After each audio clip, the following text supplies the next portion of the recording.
Hello and welcome to another episode of Mike and Dave's Hi-Fi Riff. I'm Mike Evans. And I'm David Price. And David, on this week's riff, what are we going to be talking about? It's the Linn Majik DSM 5th generation mic. 5th generation? Yeah. Have you heard all the other 4 generations before? No, I don't think I have. No, okay. Actually, but I think I reviewed several of them, though, over the years. So this goes back, should we do the Once Upon a Time? Yes, do the Once Upon a Time. I like that. So, Once Upon a Time in 2009, there was a thing called a Linn Majik DSI, which was a streaming amplifier. And the boffins at Linn thought, gosh, this is a jolly good idea. So they came up with a Linn Majik DSM, which is... Ta-da! This is it. Look at this bad boy. I really like it. Yeah. It's got a really nice big display. It has. It's really smart, isn't it? And it's look at that. And it's kind of look at that on the top. Ooh. And it's all in one, isn't it? This does everything you could possibly want it to do. I'm going to put it down because it's actually quite heavy. We'll pick it up again when it's fired up. Yeah.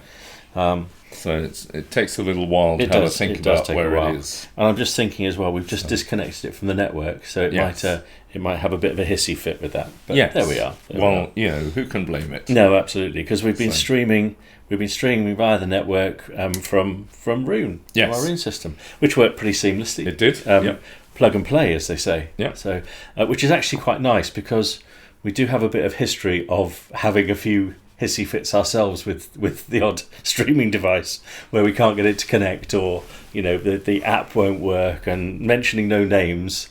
But I remember we listened to some speakers a couple of years ago, and we had about 4 or 5 pairs of wireless speakers, streaming speakers. Oh my god, it was just it was a battle of attrition, wasn't it? So I'm really pleased to say, with our lovely Linn device here, it's just fired up, no problem at all, and all worked an absolute treat. Let's switch the... Do you want to hold it for a second? Yeah. Sure. I'll demonstrate how it switches on. Good. I can't see it, so it's up to you. Okay. It's flashing away on top. Ooh, says Linn.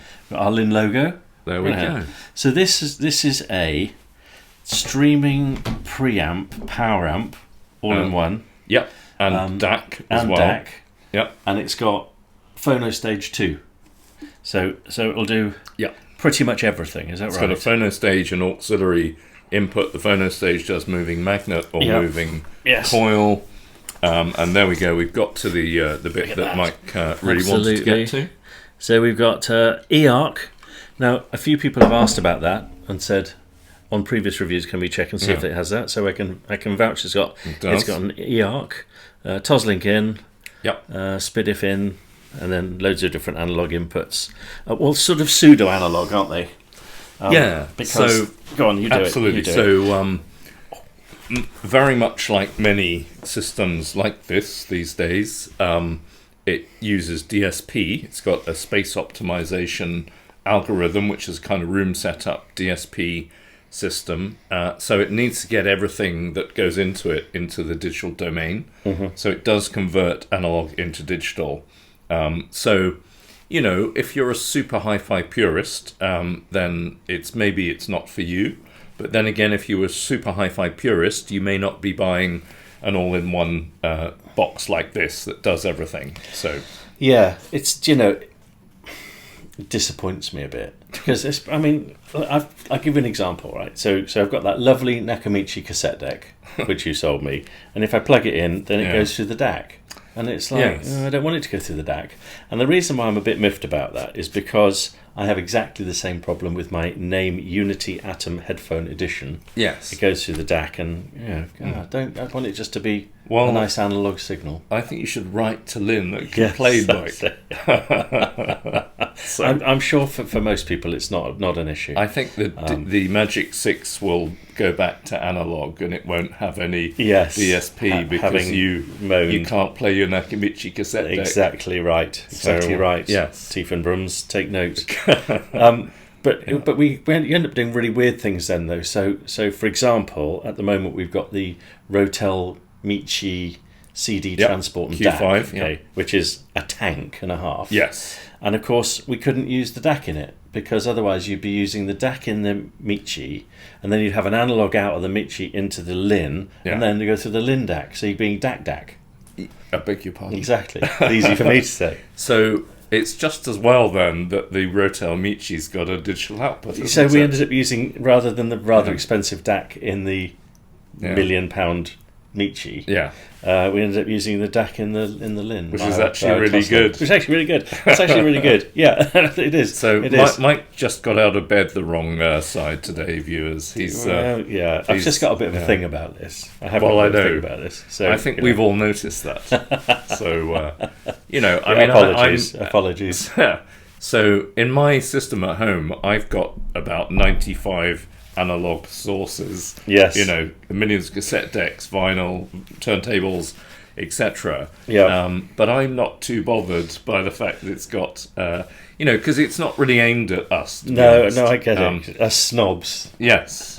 Well, speak for yourself. I'm just a humble, hi-fi reviewer. I can't have these luxury beliefs like you, Mike. Well, do you know, it's really funny you should say that, because I know, because you told me earlier, that you've actually had this in your system for quite a while now. Yes. Now, that probably doesn't sound like very much, but actually it's a big statement, because David gets an awful lot of hi-fi to listen to, as you can imagine. And what he tends to do is, if he doesn't like it, it's listen to and out as quick as it's arrived. So it's unusual for you to have a product in the system. Yeah. Well, no, that's not fair. It's quite normal, but it's normally really high-end, amazing stuff, isn't it? Which sticks around a bit longer. Yeah. The Chord Dave seemed to take a while to go back to the manufacturer. Funny that, yeah. For some reason. Sorry, Chord. But it's really nice that you've had this in for a while. Yeah, obviously I'm a separates person, and I'm, got some quite high-end separates. So the Majik DSM is not absolutely really aimed at me, and it's not really my cup of tea, but I was kind of grudgingly, impressed by it, because going through my system, which is my main system, uses Yamaha NS1000Ms. Firstly, it sounded way better than I'd expected, and also it worked really well once you'd kind of set up the, I used Cobuzz, but once you kind of set up the streamer or whatever, and I used it as a streamer, and I used it as a DAC. I had, several. This is unheard of. I know, yeah. So alert the media. Yes. So we are, well, hang on, we are the media. You are the media. Yeah, so, yeah, I'm, I have to, I hope none of my vinyl friends are watching. No, so, I have to admit that I did actually use the streamer, and it was rather good. It sounded better than many streamers I've heard especially in these kind of products. And the DAC, the built-in DAC, is very good. It's a Linn, basically a Linn sort of DAC. It's got a Linn sort of streamer. It's not just a kind of generic bought off the shelf thing that they've just chucked in there, obviously. And even more surprising, Mike, this may absolutely cause you to, drop your cup of tea. I quite liked the amplifier in it. Cool. I know, which cool. is... It's a Class D as well. Class D. My gosh, and you liked it. That's I did. Amazing. Yeah. That's amazing. So it drove my my NS1000s surprisingly well. I wouldn't say it's the best amp I've ever heard. It isn't by a long way, but for something that costs, I think this costs £4,300 in the UK. So you've got a streamer, you've got a DAC, you've got an amp, basically, and it was really... And a phono stage if you need that. Absolutely. So basically, what we're saying, it's a just add speaker product, isn't it? It's a just add speakers, product. Yeah. It works really well as a package. Yes. Yeah. So I think you could spend £4,300 on separate systems and not really have a massive improvement, especially if you didn't spend weeks and weeks looking, kind of comparing all the options. Sure. And I think that this is obviously what it's aimed at. It's aimed at people who want a really nice one box system that they can kind of fit and forget and just use, not mess around with millions of other boxes. No. And I think it looks great as well. Yeah. I think it's a really gorgeous product. I know it's just sort of black on black, but it's a beautiful screen and it's really nicely finished. And everything feels quite premium. It's got a lovely volume control on the top. Sort of puck. Would you like to have a twiddle, Mike? Let's twiddle the volume control. Twiddle the volume control. Let's tilt it just a bit more. Oh, can we see that? I don't know if we can. Oh, yes, look at that. And it's also shows on the display Beautiful. as well. Yeah, isn't that lovely? Twiddle that again, Mike. Oh, yes. It's like something... it's sort of... It's it's quite very futuristic. It is. Isn't it? And it's, it's a nice profile. It's kind of a MIDI... It's like a large MIDI size. It's not like a Mission Cyrus amp. It's a bit bigger than that, but it's not full width either. Yeah. It's not crazily heavy. It's heavier than many, but it's obviously switch mode power supply, so it's no massive toroidal transformers in there. No. But and a very nice field remote, not one of these sort of horrible cheap plastic ones which we see far too many of. Yeah, look at that. I like this. A really nice remote. Yeah. So super smart. And we listened to a fairly eclectic bunch of songs, didn't we? So like we did. So we did some streaming from Rune via Cobas, and also we played some CDs. So we played some. We played 3 songs from that, which was really good actually. Yeah. So I particularly enjoyed the guitar solo and synth solo in YYZ. On that, This is the original pressing, Mike. Mercury, look at it. Yeah, it's very beautiful, early one. Yes, it does have a barcode, but very early barcode. I don't think the box matches the CD. Oh, to be honest, no, I'm not sure. It's quite. Anyway, maybe not. I get them mixed up sometimes. Yeah. And we played Tom Sawyer, and we played. What did we play? XYZ?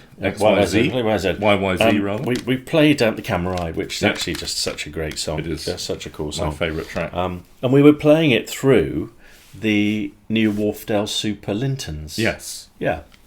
So, very Wharfdale soundy. Yeah. Which probably classic changed things Wharfdale a bit. soundy. Yeah. But the Linn which is what they're supposed to has be. quite a driving force, doesn't it? Yeah. It's quite I think the word which you used to describe it really well was it's a really clean amplifier. Yeah. It's really, really clean. It's sort of, I wouldn't say bright, but I would say, it's very sort of clear. It doesn't sound particularly coloured. And yet it's got a really nice bass to it. A really sort of thumping old bass along to it. It's not bass light in any way, shape or form, is it? It's funny, because Linn Class D sounds quite like Linn Class AB from, the early days or the earlier days with some of them. Yeah. So they've really kept the house sound. It's kind of clean and dry and sort of punchy and grippy and kind of sinewy, but you'd never call it kind of warm or kind of romantic at all. Do you remember when the LK1, LK2 amplifiers came out, which became the LK280, and they got a bit slated when they came out. They got a bit grilled in the press. I always quite liked them because they had that sort of sound, that sort of really clean sound, and also they had phenomenal amounts of power. Yes. And I didn't dislike them at all. They were quite rocky amps, and I find this is kind of similar in a way. I don't think it's probably to everybody's taste. Yeah. But I really like it. Would that be phenomenal amounts of power compared to your Nate 1 mic? Everything had... Which you were listening to at the time. Everything had phenomenal amounts of power compared to that. I think my clock radio had more power than... it was the LK1 to LK2 would drive isobarics, so that was their sort of claim to fame. So which not every single box amplifier would do. So absolutely, But I love this as a one box solution. I'm kind of coming round to these nice one box solutions. Yeah. And I'm going to sound hi-fi snobby again, but it's a great second system amplifier, isn't it? A great second system setup. It would be for people like us, but I think it's aimed at. It's like a kind of gateway drug almost. It's like a proper. I mean, basically, it sounds like a proper separate system. I think it sounds as good. It's not kind of Bose wave radio thing, is it? No, not at all. So I think the idea is you go into the Linn dealer or whatever, and you kind of. You've got this, you've got that, you've got all your nice kitchen, you've got your sort of Porsche Cayenne or whatever you've got, etc., and you quite fancy a decent sound system. Yes. And Bang & Olufsen doesn't do it for you. No. And so you try this and you think, bloody hell, that sounds really Absolutely, good compared to anything else I've ever heard. It's fantastic, and it is, and actually it's also better than cheap separates as well, I think. Sure. By a good way. So it's like a really nice one-box system that you may then possibly go into kind of high-end separates later. It's kind of a gateway drug, I think. But whatever you want to use it for, whether it's a second system or a or a main one, I think it works very well on its own terms. Yeah. So the app is really good. Yes. Obviously Linn have been doing streaming now since forever. Well, I think so, even if memory serves, 2006, I think. Wow. Okay. Okay. Can you remember they made a great announcement that they were no longer fitting CD players? Yes. They decided that CD was dead. I do. But little did they know about this, Mike. So but to be fair, we also streamed I Can't Go For That Hall & Oates, because we were trying to get some bass. Yeah. And that sounded really good. It did. It sounded really, really good. I thought it was really nice. Yeah. So the bass was controlled, it was solid, it was supple. The mid-band is kind of dry and detailed, but it's got strong stereo image placement, hasn't it? Yeah. It kind of you feel like it's gripping the speakers well. Yes. And the treble is dry and smooth and not hugely kind of romantically. It's not kind of glistening and sort of lovely in a kind of like a valve amp, but it's not supposed to be. No, sure. Yeah. But it's basically. I mean, I spoke to Linn's PR guy, Joe Roger, who said it's he said it's the best. Sorry, he said it's the distillation of the best that we can offer. So it's kind of got the greatest hits of Linn technology, I like that. sort of boiled into It's a good quote. into one box. Yeah. Yes. So it's got the phono stage comes from the Eureka project. The power amps are derived from the 2018 Select DSM Class D designs, and they're based on Texas Instruments modules, Class D modules. The DAC comes from the catalyst that's used in the second generation Climax DSM and Select DSM, and it's based on an AKM converter chips. But it's got a kind of very Linn sort of implementation of that, apparently. Okay. And the streamer has a lot in common with the Climax DSM streamer, and it does up to 24.384 and DSD 256. So it's like everything. It's Swiss Army knife. Absolutely, it's a Swiss Army knife. Yes. It's not as good as any of the kind of more expensive boxes, but they've taken the tech from all of those and kind of boiled it in a bag, as it were. Very good. This. Sorry, can I just grab this from the table? Yeah. So you see this is David's watch, okay, which is very nice. Look at that, very cool. Speaking of Texas Instruments, yes, I found my Texas Instruments original, because this is kind of a copy of it, isn't it? I found the original one the other day in a cupboard. Yeah. How good's that? Fantastic. I used to love Texas Instrument watches and calculators. In fact, we both had TI-30 calculators. We had TI-30s, which is really fun. Yeah, I've still got that somewhere as well. Yeah, me too. Which is quite excellent. And do you know how to get it to make writing? So you put in certain numbers and turn it upside down. Yes. And it appears like alphanumeric.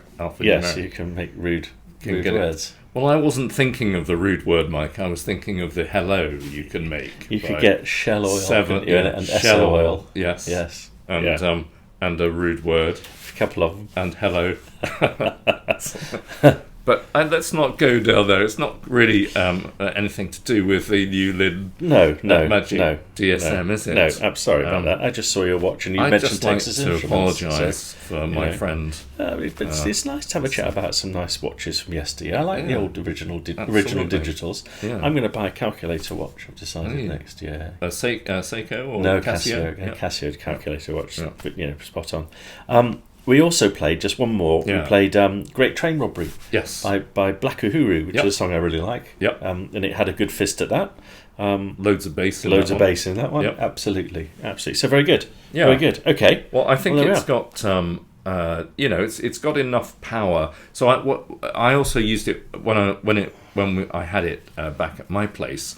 I had it driving my NS1000s, which it did reasonably pretty well. So, and also Linn's I think they're 119 stand mount speakers, which are £2,500, and they're actually really nice speakers. I'd like to listen to those. And it made a very nice package. Excellent. So that's pretty cool, isn't it? And they're not hugely sensitive. They don't have massive efficiency. So basically, this thing can drive some pretty pretty decent stuff. Pretty decent stuff. It doesn't sort of fall over and give up if it's asked to go loud into a sort of tough load. Very good. Very good. Yeah. Okay. And Excellent. Excellent. So very nice. I was pleasantly surprised by it, and it's not really for us. And Mike's Nakamichi cassette deck will never find its true vocation with this. No.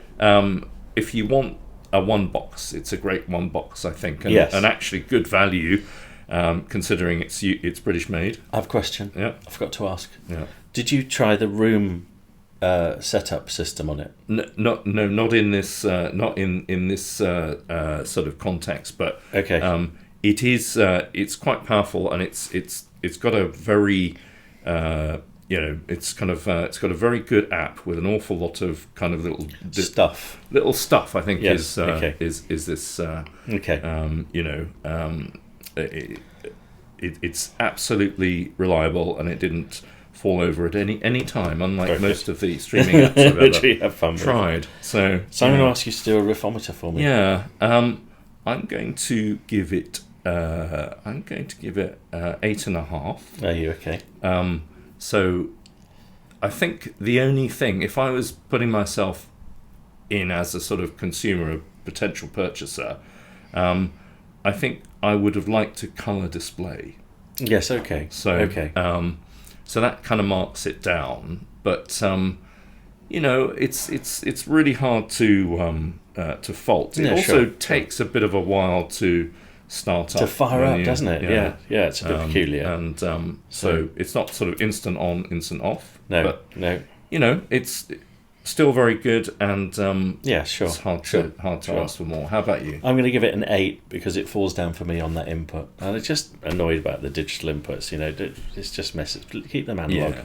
So that would be the only thing. Apart from that, I love it. Well, really cool. There we go. Well, really cool. the Majik DSM 6 will be. We now know, viewers, it's going to be analog and colour screen with a colour screen, and Class AB. And it's not going to have any DSP in it, because that's not possible if it's all analog. Excellent. And Mike's going to send them the bill for the consultancy service. Absolutely right. And on that bombshell. Excellent. Okay. You heard it here first. Very good. Right.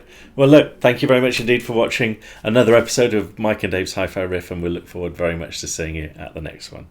Bye. Bye.